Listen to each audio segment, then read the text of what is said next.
Welcome back mga katambalan, mga hot topic and issue pag-usapan natin. Update po tayo kay Catherine Bernardo kung saan nga po ay in-interview ni MJ Felipe si Catherine na nakasabay din ni MJ sa pag-gym itong si Kat.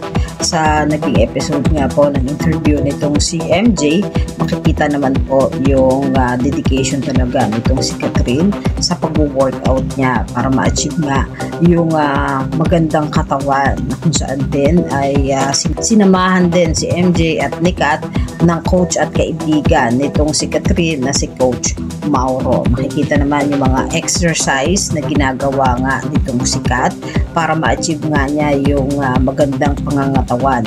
At isa pa nga sa naging interview nga nitong si MJ ay nagkaroon nga ng bag raid itong si MJ sa bag nga nitong si Catherine. At isa nga sa ipinakita ni Kat na gumagamit niya ito ng cold towel matapos nga ang kanyang gym. At yung iba pang laman ng bag ni Kat na kung saan nga ay dala-dala niya kapag nag-gym nga ito.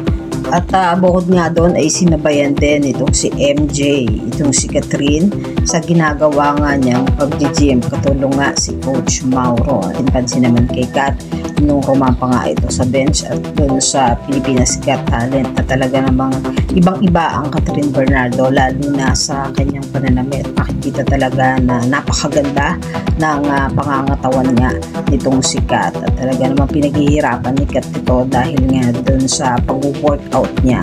Yan po yung mga update natin ngayon kay Catherine. Kayo mga katampalan, ano ang masasabi niyo? Comment lang sa comment section at pag-usapan natin.